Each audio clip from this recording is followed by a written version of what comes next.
빛을 보고 산다는 것은 즐거운 일이다. 해를 보고 산다는 것은 기쁜 일이다. 그 모든 날 즐겁게 살 수 있어야 한다. 그러나 어두운 날들이 많을 것이라는 것도 기억해야 한다.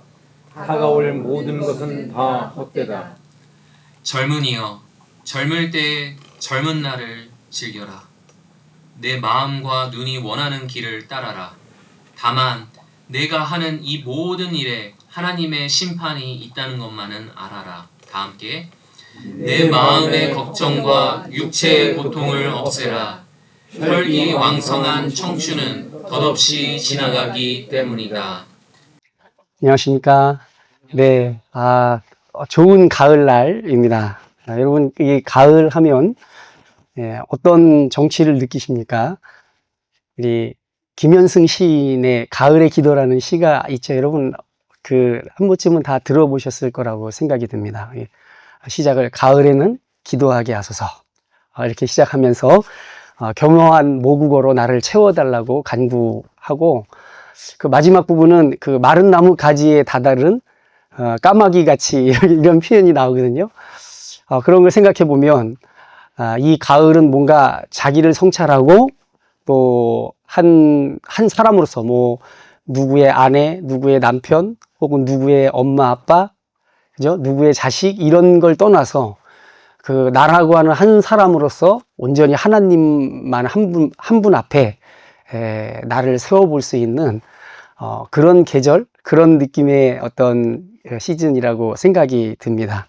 그래서 저는 개인적으로 이 가을, 특별히 이 늦가을을 이 전도서의 계절이라고 생각이 듭니다. 전도서는 이렇게 이런 조망하는 시각을 갖고 있죠. 저 위에 높이 나는 새가 저 위에서 세상을 이렇게 내려다 보듯이 이 전도서의 내용들은 우리의 위에서, 우리의 육체적인 시각이 아니라 우리를 뛰어넘은 저 높은 위의 시각으로 우리의 삶을 성찰해보는 그런 말씀입니다. 그래서 우리가 이 바쁜 어떤 결실을 내기 위해서 치닫던 그런 시간들, 그런 시간들에서 깜빡 자칫 잊고 지나갈 법한 아주 중요한 것들을 놓치지 않게끔 우리로 하여금 다시 돌아보도록 우리에게 지혜를 촉구하는 그런 성경이 전도서인 거죠. 전도서는 그래서 구약 성경, 예전부터 구약 성경을 분류하는 장르 가운데 뭐 잠언이나 시편이나 아가서나 뭐 이런 책들과 더불어서 지혜서라고 하는 장르에 속합니다. 우리가 어떻게 이 땅에서 하나님의 사람으로 온전하게 살 것인가를 좀 더 철학적이고 사색적인 차원에서 돌아보도록 우리를 독려하고 또 우리의 생각을 교정해주는 그런 책들인 것이죠. 농경시대의 정서로 하자면 이렇게 웅크리고 잠잠히 기다리는 계절이 겨울인데 이런 겨울을 앞에 두고 우리가 다시 한번 우리 자신의 삶을 돌아보도록 하는 그런 시기가 바로 이런 늦가을이라고 생각이 듭니다. 여러분 혹시 그 코람데오라고 하는 용어 들어보셨습니까? 오늘 우리 설교 제목이 신전의식인데 라틴어로 이거를 코람데오라고 부릅니다. 신앙생활을 오래 하신 분들 가운데는 이런 용어를 한 번쯤 들어봤을 법한 신앙 용어인데 문자적으로는 하나님 앞에서라고 하는 뜻이고 이거를 한자어로 신전의식, 그러니까 하나님 앞에 있는 의식이라는 뜻이죠. 그러니까 이게 풀어서 말하면 내가, 내 자신이 또 나의 삶이 바로 하나님의 눈 앞에 있다라고 하는 그런 의식을 갖고 사는 것을 신전의식이라고 그렇게 말합니다. 우리가 읽은 이 본문이 속해 있는 전도서 전체는 믿음을 가진 이들이 살아계신 하나님을 의식하면서 살아간다는 게 어떤 것인지에 대해 우리에게 알려주는 지혜가 있죠. 이 전도서의 지혜에 관해서 오늘 우리가 읽은 본문이 11장 7절부터죠. 그리고 12장 8절까지가 전도서의 결론부에 해당합니다.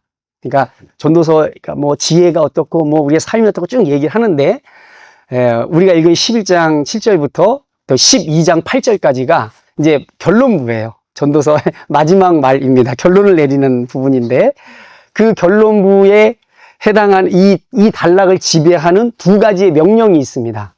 그 명령이 뭐냐면, 제가 했던 것 같은데, 예. 이 결론부 단락을 지배하는 두 가지의 명령은 뭐냐면, 하나는 즐거워하라 라는 것이고, 또 하나는 기억하라 라고 하는 말입니다. 이게 이 두 명령이 전도서 전체의 주제를 함축하고 있는 그런 명령이기도 한 것이죠. 계속해서 즐거워하라, 그리고 그러나 기억하라, 이 두 가지 이야기를 하고 있는 것입니다. 오늘 본문, 저와 여러분이 읽은 오늘 본문을 함축해서 말하자면, 살만한 가치가 있는 이 세상에서 희망과 기쁨을 갖고 살라라고 하는 이런 권유이자 명령이 오늘 저와 여러분이 읽은 본문의 핵심 요지입니다. 예, 제가 방금 말할 때 권유이자 명령이라고 얘기를 했는데요. 이 성경 본문에는 실제로 그런 어조의 변화가 있어요. 처음에는 뭐 한 절 안에 그런 표현이, 같은 표현이 두 번 나오는데, 앞부분에서는 청유형입니다. 이렇게 청하는 거죠. 그렇게 할래? 그렇게 하는 게 좋겠어. 라는 식으로 이야기하지만, 바로 그 다음에 똑같은 이야기를 한번 반복하면서 이것은 반드시 해야 돼. 라고 하는 명령으로 어조가 바뀌는 것입니다. 그래서 이 핵심 주제가 방금 뭐라고 말씀을 드렸냐면, 이 살만한 가치가 있는 이 세상에서 희망과 기쁨을 갖고 살아라. 이것이 핵심 내용인데, 이것을 청유하고, 그러니까 이렇게 사는 게 좋겠어. 이렇게 이야기한 다음에, 그 다음에는 반드시 이렇게 살아야 해. 라고 명령을 한다라는 것입니다. 그래서 우리가 읽은 이 본문 안에도, 그 8절에도 뭐 즐거워할지로다, 생각할지로다, 막 이런 표현을 쓴 다음에 9절에 가서는 즐겨라, 뭐 행하라, 뭐 따라라, 이런 표현, 이 명령조의 어조로 말이 바뀝니다. 기뻐하라. 우리 지금 이 세번역 성경에는 이 기뻐하라라고 하는 표현은 없는데, 예전에 개역개정 성경에는 있습니다. 영어 성경에도 이 기뻐하라라는 표현이 나오는데, 기뻐하라, 이렇게 명령을 내리고 있는 것이죠. 그러니까 인생을 살면서 즐거워하고 기뻐하라고 명령하고 있다는 것입니다. 그러니까 방금 앞에서 말씀드린 것처럼 저와 여러분이 읽었던 이 11장 7절부터 저 12장 8절까지가 핵심 내용이 그 즐거워하라, 그리고 기억하라라고 하는 것인데, 이것이 전도서 전체의 결론부에 해당하는 것이라면, 그러면 이제 우리가 이렇게 말할 수 있는 것이죠. 전도서 전체를 통해서 이 전도서의 지혜를 이야기하는 이 코헬렛, 전도자라고 하는 사람이 독자들에게 말하고 싶어하는, 이 전도서를 읽는 독자들 있잖아요. 옛날에는 유대인들이었을 것이고 오늘날에는 저와 여러분들입니다. 이 우리 독자들에게 말하고 싶어하는 그 지혜의 중심에 뭐가 있냐? 사는 날, 바로 다가올 날이 아니라 바로 오늘을 즐거워하며 사는 것, 이것이 지혜의 중심에 있는 것입니다. 오늘을 즐거워하며 살아라. 라틴어로 여러분 이거 아시죠? 까르페 디엠이라는 말 아시죠? 오늘을 살아라. 그러니까 지금 이 순간을 잘 살아내라는 뜻인 것이죠. 이것이 전도서에서 강조하는 지혜의 한 축인 것입니다.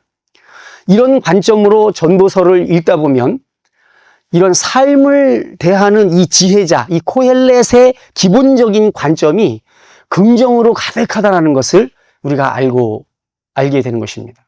처음에 전도서의 유명한 대표 그 표현 있죠. 헛되고 헛되니 모든 것이 헛되다. 이렇게 보면은 되게 허무주의일 것 같은데, 전도자는 그와 아주 반대되는 어감의 이 용어들을 쓰고 있는 것입니다. 즐겨라. 지금을 즐겨라. 우리가 추구하는 모든 것들이, 그리고 앞을 내다보며 하는 모든 것들이 다 헛되니 우리에게 주어진 것, 바로 지금이라고 하는 이 순간을 기쁘고 즐겁게 살아내라는 것이 전도자가 우리에게 말하는 지혜의 한 축인 것입니다.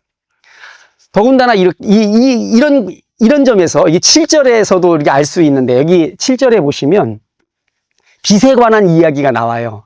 해에 관한 이야기가 나옵니다. 여기서 이 빛이라고 하는 것은 살아있다라고 하는 것, 삶이라고 하는 것의 은유적인 표현입니다. 그렇잖아요. 뭐 살아있으니까 빛을 보는 거죠. 그러니까 이 빛이라고 하는, 여기서 사용된 이 빛이라고 하는 용어는 내가 살아있다라고 하는 것의 은유적인 표현인 것입니다. 햇빛, 이 빛을 비추는 햇빛은 곧 삶의 기쁨을 가리키는 그런 상징적 표현인 것입니다. 빛은 실로 아름다운 것이라. 여기 7절에 이제 원래는 개역개정 성경에 빛은 실로 아름다운 것이라 이런 표현이 나오거든요. 여기 아름답다라는 것은 달콤하다라는 뜻입니다. 그러니까 여기 그 영어 성경에서 light is sweet. 달콤하다 이렇게 표현하고 있는 것입니다. 그러니까 산다라는 건 달콤한 것이래요. 빛을 볼 수 있는 것, 이것은 정말 달콤한 것이다. 허락된 삶의 날들은 참 좋은 것이다. 해를 보고 산다라는 것은 기쁜 일이다. 이렇게 말하고 있는 것입니다. 성경에서 이 해는 또한 그 하나님을 은유적으로 표현하는 데 많이 사용되었습니다. 시편 84편에도 나오고요. 또 시편 19편, 우리가 잘 아는 19편에도 해가 마치 신랑이 신방에서 나오는 신랑과 같아서 뭐 동에서 서로 빠르게 가기만 하는 표현 나오는데, 이런 해라고 하는 것은 모든 이들에게 생명을 주는, 동시에 또 무서운 것도 있죠. 모든 이들을 죽이기 하는 것이 해인 것입니다. 그렇기 때문에 이 해라는 것이 하나님을 가리키는 상징적 표현으로 많이 나오거든요. 근데 여기서 뭐라고 얘기했습니까? 해를 보고 산다라는 건 굉장히 기쁜 일이라는 거죠. 그러니까 하나님 앞에서 살아간다는 것, 하나님께서 허락하신 이 삶을 살아낸다라는 것은 너무도 달콤한 것이다. 이렇게 이야기하고 있는 것입니다. 더군다나 이렇게 좋은 날이 이제 복수 형태로 우리에게 주어져요. 그래서 예전 성경에서는 여러 해라고 표현이 나오고, 우리 성경, 이 세번역 이 성경에서는 오랜 동안이라는 표현으로 나옵니다. 이렇게 해를 보고 사는 것이 너무 좋은 건데, 이게 여러 해 우리한테 주어진다라는 거예요. 다 그렇지 않습니까? 여기 연배가 오래되신 우리 어른들도 계시고, 또 아직 어린 우리 아이들도 있지만, 우리 각자에게 앞으로 시간이 아직 많이 남아있는 겁니다. 오랫동안 해를 볼 수 있는 기회가 우리에게 주어질 것입니다. 이것이 참 너무나 좋은, 즐거운 날이 우리 앞에 하나님께서 주려고 지금 준비하고 계신 것이죠. 그러니까 이것이 너무나 우리에게 큰 기쁨이 된다는 것입니다. 오늘 사형 집행이 예정되어 있는 사람, 오늘 사형 집행이 시행되는 날이에요. 한 달 시한부 선고를 받은 사람보다 아직 죽을 날짜가 확정되지 않은 사람은 항상 즐거워할 만한 사람이다. 그런 뜻입니다. 마땅히 즐거워할 만한 사람인 것입니다. 우리에게 빛을 보고 해 앞에서 살아갈 날들이 있다는 것이죠. 더 나아가 저와 여러분, 우리에게 있는 이 생명 있잖아요. 활기. 이 활기는 이런 좋은 날을 즐기라고 하나님께서 우리에게 주시는 거라는 겁니다. 몸을 움직일 수 있고, 좋은 공기를 마실 수 있고, 그리고 햇살을 맞으면서 해를 마주 대할 수 있는 이런 나를 스스로 움직일 수 있는 이 생명과 활기가 하나님께서 우리에게 주시는 것이라는 거죠. 왜요? 하나님께서 베풀어 놓으신 이런 좋은 세상을 즐기라고 우리에게 주신다는 것입니다. 때문에 즐거워하라라고 하는 이 명령을 받을 만한 대상으로 오늘 성경은 청년을 선택하고 있습니다. 청년. 이때가 삶을 즐길 수 있는 가장 좋은 시절이기 때문에 그런 것이죠. 그렇게 보면 청년들만 좋은 날이고 우리는 그게 아니라 대표적으로 하나님께서 주신 이 생명과 활기를 마음껏 펼칠 수 있는 아주 대표적인 대상으로 청년을 선택하고 있는 것이죠. 더군다나 전도자는 이 청년에게 삶을 즐거워함에 있어서 그에게 주어진 자유를 마음껏 사용할 것을 명령하고 있는 것입니다. 내 마음과 내 눈이 원하는 길을 따라가라. 우리가 신앙생활을 하다 보면 소위 말해서 이 방종에 대한 위험에 대해서 굉장히 점점 더 예민해지고 말이죠. 하나님께서 이게 죄가 많고 그 죄가 펼쳐놓은 덫과 함정이 많은 세상이기 때문에 하나님께서 이거 하지 마라 저거 하지 마라라고 하는 그런 하지 마라라고 하는 부정적 시각이 우리 신앙인들에게 많이 이렇게 들어올 가능성이 굉장히 많은 거죠. 그런데 이 전도자는 말하기를 그렇게 하지 말고 자유롭게 마음껏 네가 원하는 대로 살아라. 그게 생명의 일이기 때문에 그렇다는 것입니다. 그래서 청년들한테 이렇게 이야기하고 있어요. 나이가 들면 이것이 어려워집니다. 왜 그렇습니까? 실패를 되돌릴 만한 시간이 줄기 때문에 나도 모르게 점점 신중해지고 또 책임감이 늘기 때문에 그렇죠. 하지만 그게 전부, 그 이유가 전부인가요? 아닙니다. 나이가 들면서 우리는 닳고 달 위험성이 굉장히 많아집니다. 의심이 많아지고 냉소적으로 변합니다. 세상에서 속고 당한 게 많아서 그렇고 슬픔을 많이 겪어서 그렇습니다. 아무리 애를 써도 인생에서 배신이라든가 이별이라든가 사고 같은 우리가 원치 않은 것들을 피할 방법이 없는 그것이 바로 인생길이라고 하는 것이, 왜냐하면 사고 같은 것이 굉장히 강한 자극으로 우리의 기억에 남기 때문에 이런 것들이 우리의 성향이나 이런 것들을 만드는 데 큰 영향을 끼칩니다. 웬만한 사소한 것, 일상적인 것, 사람들과 만나 차 마시면서 웃고 했던 이런 사소한 것들은 우리에게 큰 자극을 주지 않아요. 그냥 잊혀집니다. 그러나 사고 같은 것, 배신 같은 것, 이별 같은 것, 슬픔을 겪었던 일들 같은 거는 우리의 큰 각인을 남기기 때문에 그런 것들이 우리의 성정 형성에 큰 영향을 끼칩니다. 이런 좌절을 인생에서 좌절을 너무 많이 겪기 때문에 나이가 들면서 이런 청년들이 갖고 있는 이런 부분을 우리가 많이 상실하게 되는 것이죠. 주장과 아집이 강해지고 따라서 사고가 유연성이 떨어질 위험이 많아집니다. 좋았던 옛날 일을 계속 이야기할 뿐, 과거에 좋았던 얘기를 계속 이야기할 뿐, 점점 더 현재의 삶, 오늘의 삶을 즐거워하고 그 즐거움을 찾으려고 하는 그 능력이 점점 줄어들게 되는 것입니다. 물론 육체의 활력의 감소가 그것을 부채질하기는 하지만 우리의 기본적으로 세상을 살면서 우리 안에 형성되어 온 이런 성향 자체가 현재의 삶을 즐기는 능력을 점점 감소시킨다고 하는 것이죠. 속수무책으로 당면해야만 하는 이 약해져가는 자기 자신, 그리고 쪼그라드는 현실 앞에서 응어리진 분노와 짜증도 우리에게 쌓여갑니다. 그러면서 청년의 활기를 잃어버리는 것이죠. 하지만 청년들은 모든 실패와 고난을 따뜻하게 감쌀 수 있는, 오히려 이렇게 경험도 부족하고, 그죠?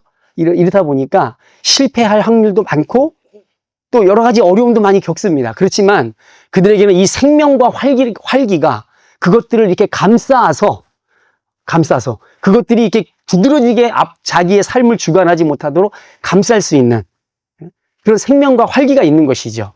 그래서 그들은 금방 웃고 금방 노래할 수 있습니다. 나이가 많이 들면서 신앙인들조차도 노래하는 거 줄어들어요. 점점. 젊을 때 많이 노래합니다. 생명의 기운이 그 안에서 자기 앞에 놓여진 삶을 즐기려고 하는 그런 생명의 기운이 있기 때문에 찬양도 많이 부르고 가요도 많이 부르고 많이 불러요. 근데 나이가 들면은 점점 안 해. 노래도 안 하고 목소리도 물론 옛날같이 이렇게 또랑또랑하지 않으니까 그래서 그런지 모르지만 별로 노래를 안 합니다. 왜 그렇습니까? 다른 이유도 많지만 생명이 줄고 있는 거예요. 하지만 청년은 여기서 성경에서 청년이라고 얘기할 때 그것을 단순히 육체의 전성기 상태를 가리키는 용어만으로 청년이 쓰이는 것은 아닌 것입니다. 이 청년이 아주 두드러지게 쓰인 표현이 시편 110편인데 여기서 주의 권능의 날에 주의 백성이 거룩한 옷을 입고 즐거이 헌신하니 새벽 이슬 같은 주의 청년들이 주께 나오는도다. 이 표현 나오거든요. 여기서 나오는 이 청년이 어떤 사람을 가리킨 겁니까? 그것은 하나님 앞에 전쟁을 지금 막 왕이 말에 오르니까 이 사람들이 그걸 보고 나도 왕의 뒤를 따르겠다라고 하는 그런 단호한 결의와 용기가 막 솟는 거죠. 그래서 기꺼이 전쟁터에 나가서 나도 죽을 수 있지만 왕이 나가는 이 전쟁터에 나도 기꺼이 참여하겠다라고 하는 그 용기와 열정과 헌신, 이것이 바로 이 청년을 특징 짓는 표현인 것입니다. 그래서 이 청년을 이런 각도에서 적용을 하면 청년을 정의할 수가 있어요. 첫 번째는 오늘을 즐거워할 수 있는 존재가 바로 청년입니다. 오늘을 즐거워할 수 있는. 내일, 물론 청년들도 굉장히 골치 아픈 일들이 많이 있죠. 뭐가 정해진 게 아무것도 없으니까 불안하죠. 그렇지만 그때 이 순간을 즐겁게 웃고 이 순간을 즐거워할 수 있는 그런 존재가 청년으로 표현되고 있는 것입니다. 그리고 또 하나는 하나님께 나를 헌신하고 싶은 충동과 애정이 넘치는 상태를 청년으로 볼 수가 있는 것입니다. 물론 충동이라고 제가 표현을 했습니다. 오류가 많아요. 그리고 한결같음도 부족합니다. 그렇지만 이 헌신하고자 하는 충동과 애정과 열정, 이것도 중요한 요소인 것입니다. 충동이 없어져요. 헌신하고 싶은 열정이 굉장히 줄어듭니다. 그러나 젊은 청년이라는 것은 이런 충동이 있는 것이죠. 그러니까 젊을 때 연애를 해도 충동적이고 또 열정적이잖아요. 그 안에는 다른 사람에게 나를 헌신하고 싶은 충동과 열정이 있는 겁니다. 근데 이게 바로 젊음을 특징 짓는 표현인 것이죠. 반대로 부정적인 의미에서의 이 나이듦이라고 하는 것은 부정적인 의미입니다. 내게 허락된 좋은 것들을 삶 안에서 더 이상 기대하지 않고 더 이상 찾지 않는 상태, 이것이 바로 부정적인 의미에서의 나이듦인 것입니다. 좋은 것들을 찾지 않아요. 기대하지 않습니다. 살아보니까 그게 그렇고, 그러니까 내가 좋은 거 앞으로 있을 거라고 별로 기대하지 않는 것, 이것이 바로 나이듦인 것입니다. 이런 면에서 우리가 이제 세상에서도 그런 표현들을 쓰는데, 소망이 젊음을 결정한다, 이 표현은 아주 적절한 것 같아요. 기대함, 뭔가 마음에 설렘이 있고 기대가 있고 오늘 내가 즐길 거야 라고 하는 그런 마음가짐, 이런 것들이 젊음을 결정하는 것입니다. 그러니까 나이가 많이 있어도 이런 부분을 가지고 있는 것이죠. 하나님께서 내게 주신 이 오늘이라는 날을 내가 기쁘고 즐겁게 살아낼 것이다 라고 하는 그런 것, 그리고 하나님께서 내게 무엇을 주실 것인가에 대한 기대와 소망이 있음, 이것은 그 사람을 나이에 상관없이 젊은이로 만드는 것입니다. 그런데 비록 나이가 젊어도 이렇게 얘기하니까 이제 제가 가장 먼저, 제가 좀 그런 기질이 있거든요. 별 기대감 같은 거 별로 안 하고, 그래서 약간 부정적인 그런 사고가 굉장히 좀 많아요. 우리 아내가 이제 그걸 너무 잘할 텐데. 그렇습니다. 그런데 그런 것이야말로 제 자신을 나이 든 사람으로 만드는 것이죠. 근데 오늘 이제 우리 전도서를 통해서 우리가 한 가지 분명하게 도전하는 바가 있는 것입니다. 나이 든 사람처럼 사는 것이 아니라 젊은 사람처럼 사는 것, 이것이 지혜라고 가르치고 있는 것입니다. 오늘을 즐겨라. 오늘을 기뻐해라. 오늘을 만나는 이 빛과 해를 기뻐하고 감사하며 살라는 것입니다. 결론적으로 이 삶의 지혜를 쭉 말해왔던 이 전도자는 우리 독자들에게 남아있는 시간과 남아있는 시간과 기간 동안 생명의 기운을, 나에게 주신 이 생명의 기운을 즐거워하라고 말하고 있는 것입니다. 비록 육체의 상태에 따라서 기력의 차이가 있을 수 있습니다. 젊은 사람은 더 기력이 더 많고 나이가 들면 더 기력이 줄겠죠. 그 차이는 있을 수 있지만 우리는 바로 오늘 내게 남아있는 이 생명의 기운으로 삶을 즐기기로 결정해야 한다라고 전도서가 말한다는 것입니다. 여기서 결심해야 되는 겁니다. 결심. 그냥 되는 대로, 좋아지면 좋은 대로 느끼는 게 아니라 삶을 마주대해서 내 태도를 결정하라는 것입니다. 그러니까 명령문으로 쓰인 거예요. 즐기기로 결정하라라는 것입니다. 그렇다면 왜 대체 이 기쁨과 즐거움을 명령하는 것입니까? 아니, 기쁨이나 즐거운 것은 이 반응이잖아요. 그죠? 어떤 내게 다가오는 상태에 대한 반응으로서의 기쁨과 즐거움인데 성경은 여기서 명령문을 쓰고 있는 것이죠. 왜 전도자는 기쁨과 즐거움을 명령하고 있는 것일까요? 앞에서 말씀드린 대로 그는 이 삶의 가치에 대한 이 묘사를, 삶은 이런 거야, 이런 것이 가치가 있는 거라는 걸 쭉 묘사를 하는데 그 묘사에서 점점점 어조가 강하게 청유형으로 이렇게 하는 게 좋겠어. 그렇게 하는 게 어때? 막 이렇게 나가다가 나중에는 마지막에 강력한 명령으로 어조를 바꿔갑니다.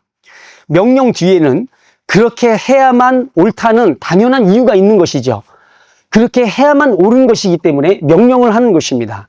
그렇다면 그 근거가 무엇인가요? 그것은 우리가 갖고 있는 이 생명이 하나님으로부터 허락된 것, 받은 것이라고 하는 전제인 것입니다. 우리가 이런 걸 놓치기 쉽잖아요. 신앙생활 하면서. 그죠? 내 생명이 우리가 다 알고 있는 것이지만 이것을 의식하지 못하고 이걸 부지불식간에 생각하지 못하는 경우가 많이 있습니다. 생명은 그냥 있는 게 아니라 어쩌다 보니 나한테 있게 된 것이 아니라 하나님께서 나에게 허락한 것이라는 그 인식이 필요한 것입니다. 그 생명을 펼쳐내는 삶이 이 삶이라는 건 생명이 펼쳐지는 것이죠.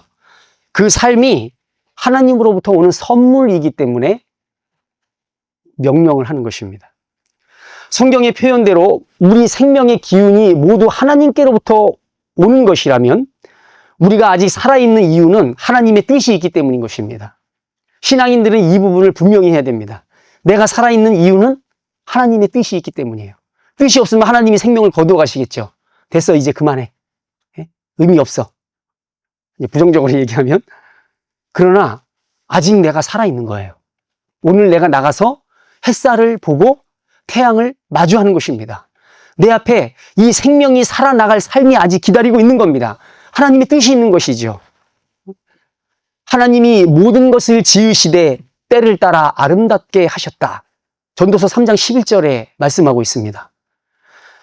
그분이 이 세상을 아름답게 그리고 즐길만하게 좋은 것들로 채워 놓으셨다면, 그리고 그 안에서 여전히 살아가도록 저와 여러분에게 생명과 힘을 주시고 계속 지금도 주시고 계시다면 오늘 지금을 살아가는 우리 인생을 향한 하나님의 큰 뜻은 분명합니다.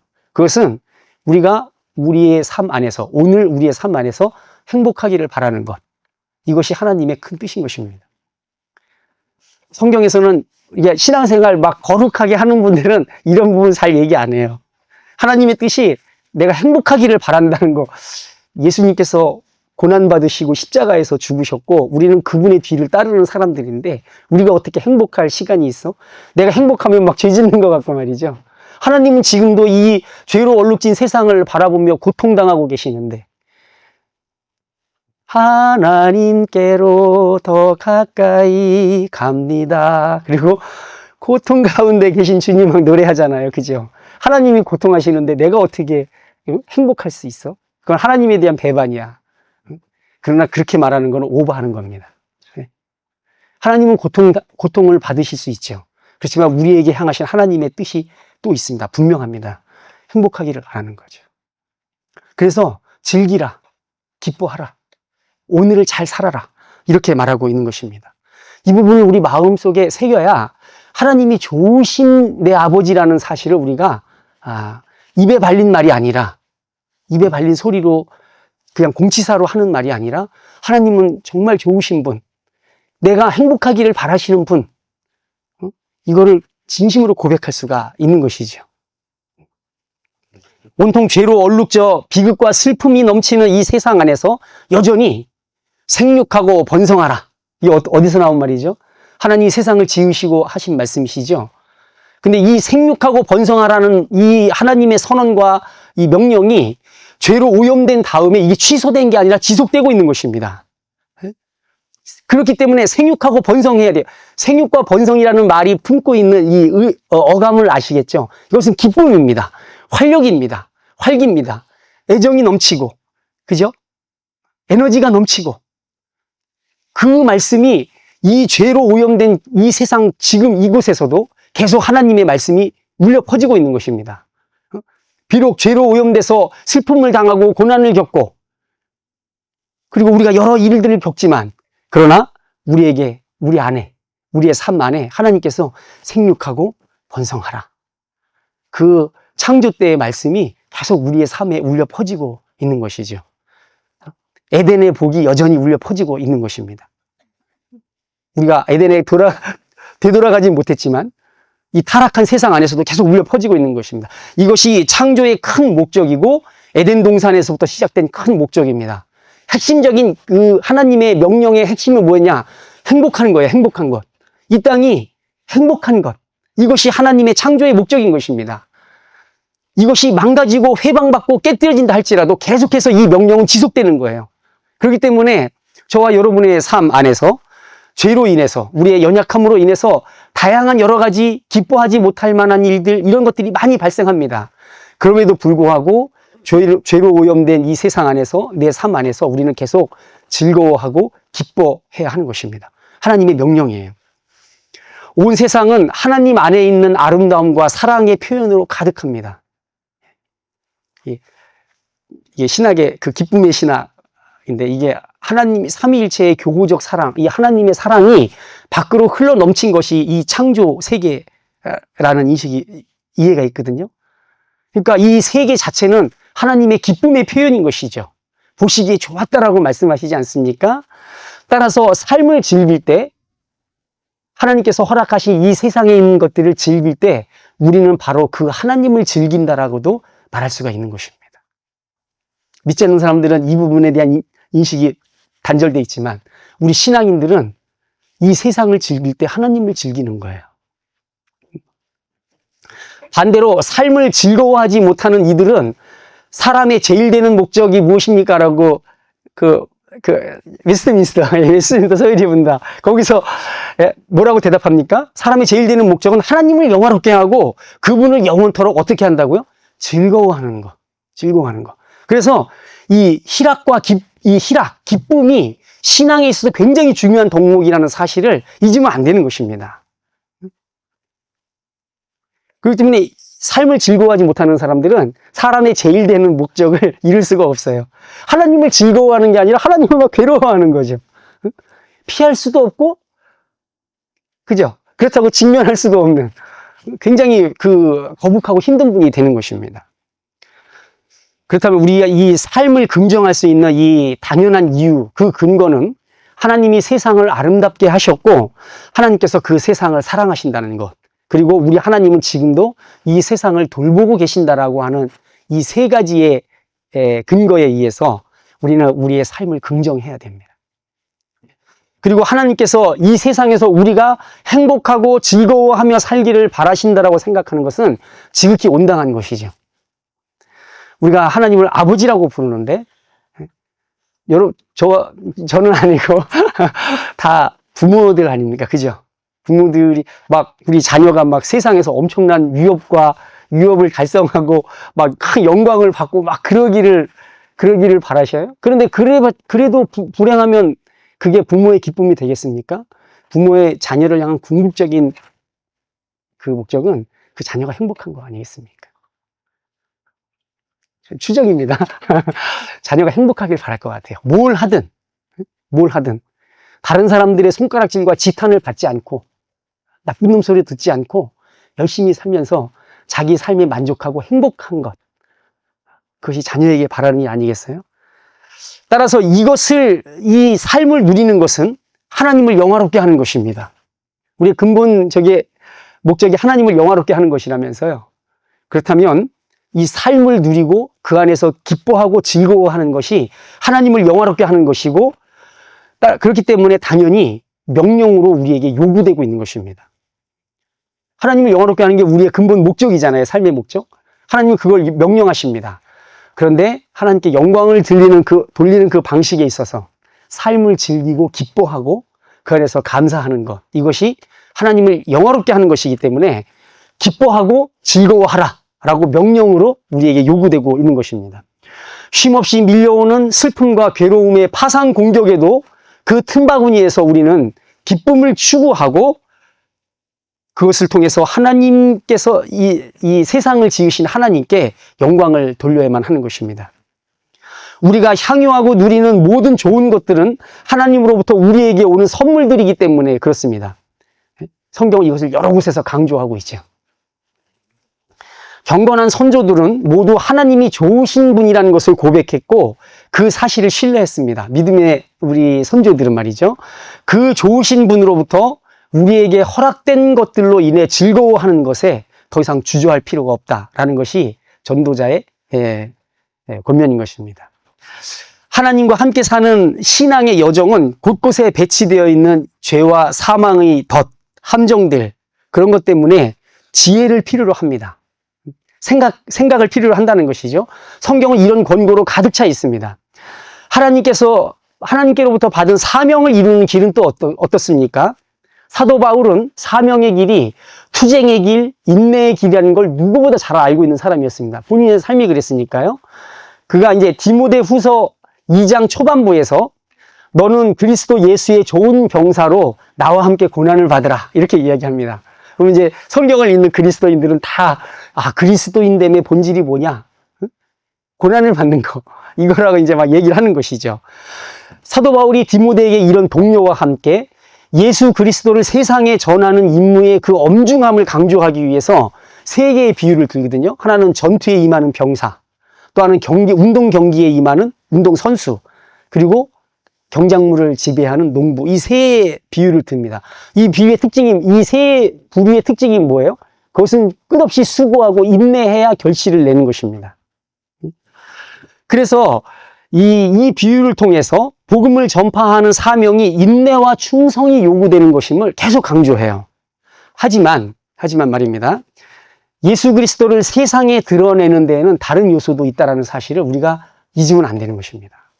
그것은 그리스도로 인해서 하나님 안에 거하게 된 우리의 빛나는 삶, 밝은 삶을 등불처럼 지켜드는 것이죠. 그리스도의 대속으로 인해서 우리가 하나님 안에 거하게 됐습니다. 그러면 그때부터 우리 안에 있는 이 밝음, 이것을 밖으로 드러내야 하는 것입니다. 이런 삶을 가리키는 중요한 표현이 저는 개인적으로 성령의 9가지 열매라고 생각을 합니다. 자, 이게 갈라디아서 5장 22절에서 23절. 예. 성령의 9가지 열매 다 암기하고 계시죠? 예. 여기에 이제 나오는데, 그 앞에 제가 밑줄을 쳐놓은 것이 있죠. 예. 성령의 9가지 열매 중에 이제 그 앞에 3가지를 제가 밑줄을 쳐놨습니다. 갈라디아서 5장 22절과 23절에서 성령과 함께 하는 이들에게 맺으시는, 하나님이 맺으시는 9가지 열매를 열거하고 있습니다. 그 가운데 이 앞부분에 해당하는 3가지는 뭡니까? 사랑과 기쁨과 화평이에요. 이것은 고난과 슬픔, 충성과 인내, 번민과 금욕, 이런 것에 관한 이야기가 아닙니다. 이것은 다른 이와 더불어 살아가는 삶의 기쁨에 관한 것이에요.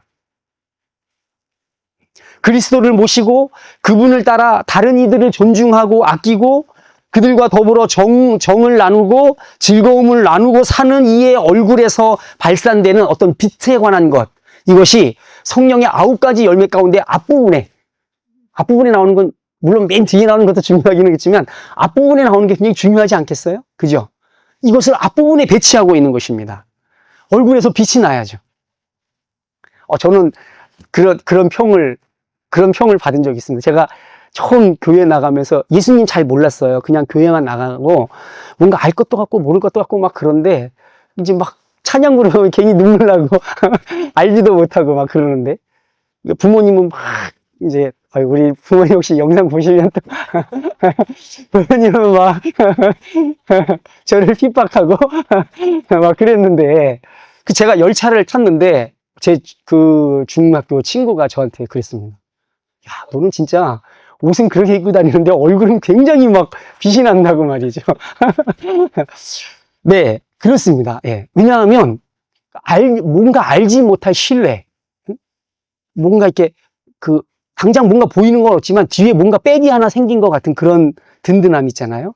이런 것 때문에 오는 기쁨이 있었던 거죠. 예?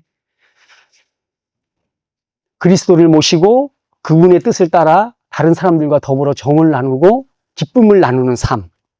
그런 사람들의 얼굴에서 발산하는 이 빛이 바로 성령의 9가지 열매 가운데 앞에 3개로 나타난다라고 저는 생각을 합니다. 성령의 열매는 비록 뒤에 다른 것도 있어요. 그죠? 다른 것도 있지만 하나님께서 우리 안에 이루시려고 하는 하나님 나라의 본질적인 모습이 바로 이 앞부분에 있는 사랑과 기쁨과 화평에 있다라고 생각을 하는 것입니다. 심지어 지금 고난 가운데 있는 이들도 하나님께서 우리를 기쁨과 소망의 사람으로 이끄시려 한다라는 것을 우리가 반드시 기억해야 합니다. 그래서 예레미야서에서 그 포로로 끌려간 땅의 백성들한테 전하는 말씀이 있어요. 그들이 막 절망이잖아. 예루살렘 다 멸망하고 성전 다 파괴되고 말이죠. 다 포로로 끌려가서 이역만리에 가서 포로 생활하면서 멸시를 받고 살 텐데 거기에서 예레미야서에 이런 말씀을 합니다. 내가 너희를 두고 계획하는 일들은 재앙이 아니라 번영이다. 그 앞에 부분에 거기서 잘 정착해서 자녀 낳고 이웃과 좋은 관계를 가지면서 거기에 정착해 살라. 괴로워하지 말고 거기에 뿌리를 내리라고 이렇게 이야기를 합니다. 그러면서 하시는 말씀이에요. 내가 너희를 두고 계획하고 있는 일들은 재앙이 아니라 번영이라. 너희에게 미래에 대한 희망을 주려는 것이다. 이것이 하나님이 그 백성을 향한 뜻인 것입니다. 비록 징계를 당하는 백성이라 할지라도 말이죠. 하나님 앞에서 그분의 존전에서 살아가는 이 신전의식, 하나님 앞에서 살아가는 신전의식은 이 점을 간과해서는 절대로 안 되는 것입니다. 하나님께서 허락하신 내 생명과 세상의 아름다움을 인식하고 그리고 그 안에서 삶을 즐거워함으로써 하나님의 좋으심을 드러내고 인정하는 것이야말로 기뻐하고 즐거워하는 것이 하나님을 인정하는 거예요. 그리스도인들이죠. 그것이야말로 살아계신 하나님 앞에서 살아가는 자녀된 그리스도인의 권리이자 동시에 의무인 것입니다. 우리를 향하신 하나님의 모든 명령은 우리를 올가매고 괴롭게 하려는 명령이 아닌 것입니다. 우리의 복을 위한 명령인 것이죠. 그 길을 따를 때, 그 길을 걸어갈 때 우리가 진정 행복할 수 있도록 하나님이 애초에 우리를 지으셨기 때문에 그런 것입니다. 그러니 즐거워하라 라고 하는 이 명령을 따라서 즐거워하는 삶, 그 자체가 복된 삶이 아니고 무엇이겠습니까? 하나의 예, 이거는 이제 설교 예상이 없었던 건데 하나의 예를 들고 마치도록 하겠습니다. 여러분, 시인 천상병 씨 아시죠? 네? 막 정말 이 어린아이 같이 살다가 간 사람 아니겠어요? 그 사람은 그렇게 행복한 사람이 아닐 수 있었습니다. 서울, 일본에서 이제 초기 시절을 다 보냈고, 그리고 한국에 건너와서, 그래도 서울대 상대를 졸업하고 말이죠. 정말 자기가 뜻만 가졌으면 좋은 직장에서 계속 살 수 있는 그런 사람이었는데, 그렇지 못했죠. 막걸리도 너무 좋아하고, 술도 아주 알려진 주당이었다 그래요. 그렇지만 그는 카톨릭 신자였을 뿐만 아니라 또 나중에 개신교회로 나와서 연동교회인가요? 거기서 오랫동안 신앙생활하는 그리스도인이었습니다. 1967년에 부정선거에 대한 이 반발, 이 권리를 잠재우기 위해서 동백림 사건이라는 간첩단 사건을 조작하거든요, 정부에서. 거기에서 이 사람은 아무 관련도 없는데, 거기에 얽혀서 끌려가서 전기고문을 받고 6개월 동안 형을 살았습니다. 막걸리 사 먹으라고 자기한테 푼돈 쥐어준 그 친구가 동백림 사건을 엮을 때 같이 엮여 들어갔고, 거기서 막걸리 사 먹으라고 준 푼돈을 공작 자금이라고 이 사람이 오해받아서 끌려가서 아주 치도곤을 당했죠. 그 후유증이 굉장히 심했습니다. 이가 다 빠지고, 성불구자가 되고, 그리고 정신도 이상해져서 같은 말을 계속 여러 번, 없어, 이런 말들을 반복하고 하는 그런 삶 살았습니다. 그리고 반정신병자처럼, 그렇게 지냈고, 때로는 노숙도 하고, 정신이 약간 살짝 들떠서 저 지방으로 막걸리 얻어먹으러 누가 있다 그러니까, 자기 아는 사람 거기 있다 그러니까, 막걸리 얻어먹으러 기차 무임승차해서 다니고 그랬던 사람입니다. 마지막에 남긴 시, 여러분 유명한 시 아시죠? 귀천입니다. 그죠? 나 하늘로 돌아가리라. 새벽에 이스러지는 때, 이슬과 더불어 손을 잡고, 네.